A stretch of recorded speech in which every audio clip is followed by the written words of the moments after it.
Bueno, sin trampa ni cartón. Acabo de llegar del entrenamiento de bicicleta y lo que voy a hacer es explicaros los datos que he obtenido y para qué sirve, sobre todo, lo más importante, para qué sirve cada uno de ellos y cómo tenéis que interpretarlo vosotros. Soy Juan P. Vázquez, esto es Planeta Triatlón, cabecera, y empezamos.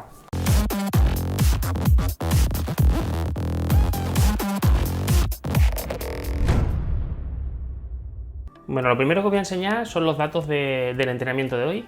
Yo trabajo con la plataforma de Training Peaks, entonces os voy a enseñar lo que me muestra a mí la plataforma. Como así no lo veis, pues bueno, lo pondremos en la pantalla, en la pantallita aquí al lado, para que vayáis viendo los datos. Estos son los datos de potencia. Como he salido 5 veces este año, pues bueno, tengo récord en todas las pruebas, en todos los segmentos. Por ejemplo, en 20 minutos pues tengo 228 vatios, mi mejor dato 2020, o de pulso tengo en 60 minutos una frecuencia cardíaca de 147, segundo puesto, digamos, en el 2020, ¿vale? Estos son los datos que tengo del entrenamiento: duración 1 hora 28, distancia 33,9, velocidad 23, calorías 1031, ganancia en metro 473, los TSS, que es la forma de cuantificar la carga, pues son 100, que para un esfuerzo de 1 hora y media aproximadamente, pues nos da un IF de 0,83. Ahora os voy a explicar cada uno de los números estos qué significa, ¿vale? Potencia normalizada 233, trabajo 1028 kilojulios, y luego tengo la frecuencia cardíaca, mínima, media y máxima, potencia media y máxima, torque que no me da dato, velocidad media y máxima y cadencia media y máxima. Con estos datos, lo que siempre me preguntáis es qué hay que tener en cuenta. Si por ejemplo hay que tener en cuenta los vatios medios o los vatios normalizados, o cuando hago un test de vatios, si tengo que mirar los vatios medios o los vatios normalizados. Yo con esto siempre os digo lo mismo: el tema de los vatios, si hacéis pruebas llanas, competís en pruebas llanas o entrenáis en sitios llanos, que tengáis siempre en cuenta la potencia media. La potencia normalizada, lo que se diferencia de la media, es que no tiene en cuenta cuando el potenciómetro marca 0, o sea, cuando tú no estás pedaleando, no te lo está teniendo en cuenta. Entonces, por ejemplo, no será lo mismo una prueba o un entrenamiento en el que tenga 200 vatios medios que 200 vatios normalizados. Los 200 vatios medios se sabe que durante la prueba has tenido esa media de vatios, pero los vatios normalizados posiblemente sean mayores, es más, siempre serán mayores o iguales o mayores que los vatios medios. Si, por ejemplo, tenemos un circuito, un recorrido en bici con mucha montaña, con mucho puerto, pues claro, iremos con mucha potencia, 250, 300, 350 vatios, subiendo todos los puertos, pero cuando bajemos estaremos dejando de pedalear. ¿Qué pasa? Que la potencia media sí que ese tiempo que estás dejando de pedalear como tiempo te lo va a computar y te va a marcar la media, pero la potencia normalizada no. La potencia normalizada solo te va a marcar la potencia de la subida. En la bajada, como has dejado de pedalear, no te la tiene en cuenta. Entonces, lo normal es que siempre la potencia normalizada sea mayor que la potencia media. Si nosotros nos basamos en entrenamiento en llano, si nos fijamos de la potencia normalizada, estaremos un poco engañándonos, porque en cuanto haya habido algún repecho, alguna cuestita, alguna cosa, y hayamos dejado de pedalear, pues bueno, ya sabéis que esos vatios van a ser más altos. Por otro lado, tendríamos todo lo contrario. Si nosotros hacemos un entrenamiento de puerto y solo vamos a estar pedaleando en la subida, pues entonces sí que tenemos que tener más en cuenta la potencia normalizada, porque la potencia media va a estar falseada. Si nosotros hemos dejado de pedalear durante mucho tiempo, la potencia media se nos va a bajar, mientras que los esfuerzos que hayamos tenido pues habrán sido en la subida con esa potencia normalizada, que es la que realmente habría que tener en cuenta en estos casos. Otra de las preguntas que me hacéis siempre es con el test de vatios, si tenemos en cuenta la media o la normalizada. Como digo, yo personalmente, potencia media, la normalizada solo para entrenamiento de puerto o solo para entrenamiento de BTT. Y con la BTT, que siempre estáis pendientes de eso, mucho me preguntáis que si es realmente importante el tema de los vatios. Yo lo tengo, yo en mi bicicleta de BTT tengo vatios. Si tienes vatios, la verdad que si solo lo vas a tener en una bicicleta, tenlo en la de carretera. Bueno, en el caso de que seas triatleta y tengas cabra, en la cabra, que es con la que vas a competir. Si quieres tenerlo también en la de BTT, en la de montaña, pues tenlo también. Pero personalmente no hago series en bicicleta de montaña en el monte, sino que las series y todo el trabajo más específico lo hago en carretera. Los días de BTT, pues aprovecho para hacer trabajos específicos de fuerza, con cadencias bajas en subida, hago trabajo de técnica, me meto por sitios un poquito más complicados, intento hacer técnica, y no solo técnica en subida, sino técnica también en bajada, y luego lo que hago es esfuerzos explosivos. Intento hacer, si veo una rampa importante, pues intento hacer subidas y series, pero sin tener controlado ni los minutos que voy a tardar, ni los vatios a los que voy a ir. Va un poco a cómo me voy sintiendo en el día.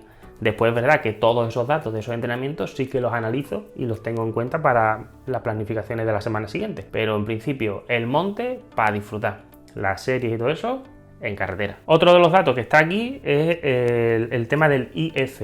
El IF, para que os hagáis una idea, o sea, todas estas cosas tomarlo un poco con alfileres porque, bueno, os lo estoy contando un poco para que lo entendáis, pero a nivel más científico sí que hay una formulación y bueno, lo podéis buscar en artículos que tenemos escritos en Planeta Triatlón, donde sí que os hablamos específicamente de qué significa cada uno.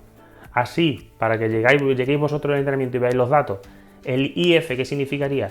Pues es una especie de porcentaje al que hemos estado trabajando en esta sesión. En este caso, por ejemplo, el IF que tenemos es de 0,83. Pues con un 0,83 se supone que hemos estado haciendo esfuerzo aproximadamente a un 83% de nuestro FTP. ¿Qué pasa? Que si nosotros hemos hecho muchos sprints, nosotros hemos hecho subidas muy altas de intensidad, hemos hecho picos de, pues eso, de trabajos de potencia anaeróbica, trabajos de 30 segundos, de 40 segundos, de 20 segundos, de esfuerzos all out, que se llama esfuerzos al máximo, pues ese IF va a subir mucho.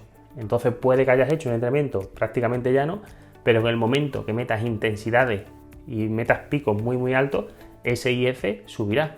Entonces, tenerlo en cuenta como un porcentaje, pero tampoco es un porcentaje 100% del esfuerzo, sino más bien de las intensidades que hemos ido trabajando durante el entrenamiento. Si un IF se acerca a 1, es que ha sido un trabajo muy intenso, con picos altos de intensidad. Si el IF es del 60, del 70, del 75%, pues bueno, son trabajos normales, son trabajos en los que los entrenamientos no han tenido excesivas fluctuaciones de vatios y de intensidades, así que más o menos son los normales. Siempre suelen andar en torno como mucho al 80 y algo por ciento. Bueno, el pulso cardíaco, como sabéis, pues esto va por zonas. Tú tienes tus máximas, tienes tus mínimas y luego te sacas tus zonas de entrenamiento según o porcentajes de tu umbral o bien haciendo test específicos de cada zona para saber qué pulsos corresponden realmente a cada zona. Yo en este caso tengo una potencia media de 143 para mí es aeróbico, o sea, todavía no he pasado, no me acerco al segundo umbral, que yo suelo estar en torno a 150 y algo el primer umbral y 170 o 168 el segundo umbral, más o menos. Yo me quedo o entre dos umbrales o en la parte baja de la parte aeróbica. El tema de la velocidad, pues si hacéis pruebas o hacéis circuitos en llano siempre iguales, siempre el mismo circuito, sí lo podéis tener en cuenta. Es verdad que luego el tema del viento pues os va a afectar, entonces bueno, yo siempre me fiaría más por los vatios que por la velocidad. Y el tema de la cadencia, pues en BTT es un poco también distinto porque aquí sí que en las bajadas, si dejas de pedalear, pues te va contando a cero. Entonces las cadencias en BTT suelen ser un poquito más bajas y como siempre digo, luego ya en carretera el tema de la cadencia es muy personal. Lo normal es que se ande en cadencias por encima de 80 repeticiones por minuto. Menos de 80 yo no lo recomendaría, igual que tampoco más de 95, por ejemplo, que ya lo veo demasiado, lo veo excesivo. Pero bueno, es algo muy personal, la mayoría de la gente se mueve en torno a 85, 90 y creo que es lo normal. Lo único que tienes que hacer es, si estás muy bajo, o sea, si acabas los entrenamientos siempre con cadencias por debajo de 70 o 70, 72, 74, intentaría subirla un poquito. Igual si haces cadencias muy altas intentaría controlarlo un poco, sobre todo con el tema de los vatios, para saber si realmente con intensidad, o sea con cadencias tan altas eres capaz de hacer más vatios. Es posible que no, es posible que sí también, porque en pista por ejemplo se tiene mucha cadencia, pero en populares hay que tener cuidado con eso porque a veces no es realmente efectivo tener cadencias excesivamente altas. Aquí por ejemplo podéis ver el tema del tiempo que he estado en cada una de las zonas de potencia. En este caso pues en la zona 1 he estado 28 minutos, la zona 2 23, ¿vale? Así he ido mirándolo, o sea, puedes irlo mirando y lo importante aquí es ver que, por ejemplo, a partir de la zona del nivel 4, el 4 a Sweet Spot, 4 FTP y 5 FRC FTP, ahí se concentran 25 minutos aproximadamente, que es un trabajo más específico en la zona de umbral, tanto un poquito por abajo, tocando umbral y un poquito por arriba. Ahora mismo me interesa, está mejorándome a mí mismo el tema esa franja, esa zona de FTP, Y bueno, para mí ha sido un entrenamiento válido, teniendo en cuenta también que los primeros 28 minutos, o sea, la zona 1 recovery de 28 minutos, casi es un entrenamiento que no tiene adaptaciones. O sea, que tenéis que tener cuidado siempre con salir en bicicleta a rodar, porque si rodáis a intensidades muy bajas, eso no tiene adaptaciones en el cuerpo. Más allá de que te mejore la circulación sanguínea o de que, bueno, que tengas mejor movilidad articular, pero que no tiene mejoras a nivel fisiológico del rendimiento el hacer entrenamiento a bajos pulsos o a baja potencia.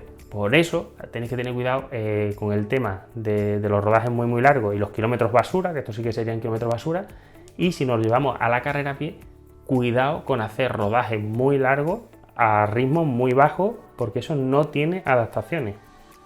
Así que puede que estés perdiendo el tiempo y sobre todo corriendo, puede que estés comprando tickets para lesionarte con tantos kilómetros. Así que es mejor un poquito menos de kilómetros y un poquito más de calidad en esos kilómetros. Y poco más, espero que os haya resultado interesante. Estos mismos datos te los da Garmin, por ejemplo, o las plataformas de Polar, o cada uno del sistema que tengáis de vuestro ciclocomputador, vuestro GPS, más o menos os van a dar los mismos valores.